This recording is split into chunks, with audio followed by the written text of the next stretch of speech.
Oi, bom domingo, bom descanso, boa vontade de ler para todo mundo. Eu e a minha vontade de ler e a minha vontade de ver filmes baseados em obras literárias. Eu não gosto e não concordo de chamar de paradidático, nem mesmo aqueles indicados para criança, para jovem, porque eles são obras literárias. Eles são editados por grandes empresas da edição de livros. Eles levam a marca dos seus autores, a marca de grandes ilustradores, que são coautores dessas obras. Então, eu acho muito desmerecimento chamar de paradidático, mas ainda tem escola que chama, ainda tem livraria que chama, porque a escola chama, e dessa forma mantém aquilo que a gente... é mais do mesmo, que é a obra literária indicada para ser lida a cada bimestre, uma obra ou duas, dependendo da idade, e para vale nota, para trabalho, para resenha, para resumo, qualquer coisa que vale a nota, uma redação, e que ninguém sempre, desculpa aí, acabei de beber água, que está muito calor aqui na minha casa, nem sempre a criança tem afluência para a escrita, ou a criança percebe uma outra coisa que a gente adulto não percebeu. Porque a gente não lê o livro, a obra literária para criança, com os olhos de uma criança. Que a gente cresceu e a gente se acha mais conhecedor dessa ou daquela teoria, daquele determinado estudo, ou daquela linha pedagógica de determinada universidade que a gente costuma frequentar, linha de pesquisa. Então eu sou contra. Dito isso, hoje eu estava vendo para me distrair, eu ainda nem comecei a ler nada hoje, e estava vendo Aladdin, que as crianças hoje chamam, as minhas filhas jovens, chamam de live action.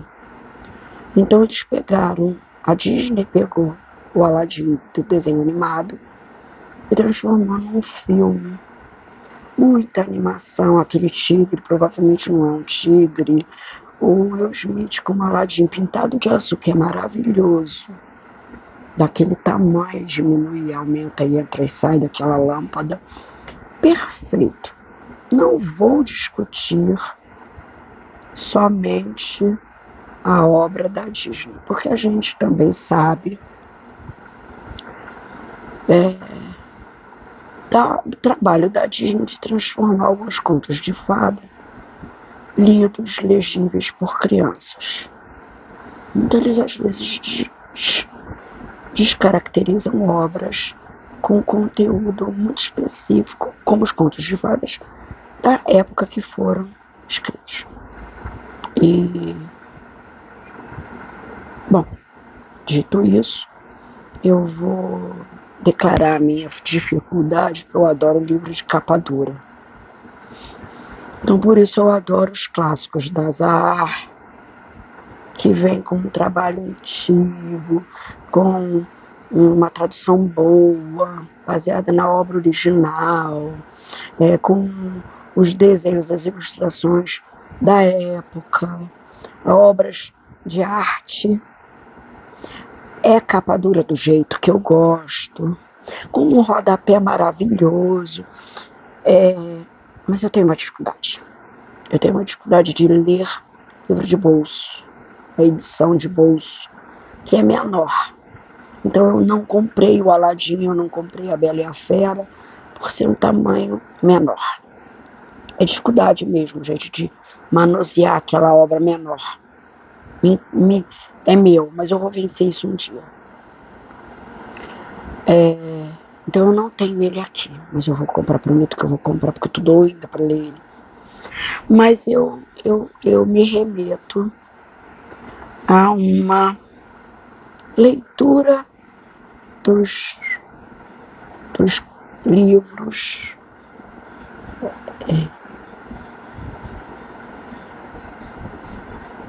com Alibaba e os 40 ladrões. É uma outra espécie, uma outra coisa que pode parecer muito fantasioso, mas não é. É assim, muito interessante. É muito bom trazer essa obra para a gente ler. Só um instante. Desculpem se eu demorei, mas é que eu fui buscar essa obra aqui, que vocês veem que eu resgato. É a Histórias do País de Alibaba, da editora Calçadense Limitada. Gente, reparem, a capa, maravilhoso, e algumas histórias que a gente reconhece, outras que nem tanto. Livraria Quaresma, Biblioteca Infantil da Livraria Quaresma, coleção de histórias maravilhosas, apólogos, lendas, parábolas colecionadas e relatadas. Livro para criança. Ok. A edição dele consta que Capital Federal, então se é do Rio de Janeiro, a gente vai pensar ainda como Rio de Janeiro como capital da República. E não tem a data, não achei a data da publicação. E aí, por que a gente não resgata, não conta, não passa a ilustrar pela criança? Porque, vê só, uma das histórias, a edição traz uma ilustração, história bastante tradicional da obra inicial, respeito a essa publicação. Por que a gente não trabalha com a criança? E aí eu retomo, por que não ler, por que não trazer o Aladim para trabalhar com as crianças? Não só o desenho, que eu sou do tempo do desenho da Disney, não só a live action de 2019, antes da pandemia, porque a gente não trabalha ela com as crianças. E aí, voltando àquele meu papo de trabalhar com a Disney, tá super interessante o lado sombrio dos contos de fadas, uma pesquisa bem grande sobre as origens sangrentas das histórias infantis, editora Abril, e a autora Karen Hoek viajou para os países de origem desses contos de fada, uma pesquisa bastante grande da estudo dela mesmo, de formação, e um dos capítulos desse livro apresenta a Disney, né, como partícipe dessa formação literária das pessoas. E aí diz A Pequena Sereia, o Walt Disney e a Miséria, no capítulo 9 dos 2009. E aí ela discute com bastante propriedade sobre esse efeito romantizador das obras para apresentar para a criança. Então ele deixa de ser original, de ter aquele direcionamento da época de tradição. E aí é bem bom, é uma indicação que eu sempre faço para que as pessoas leiam essa obra.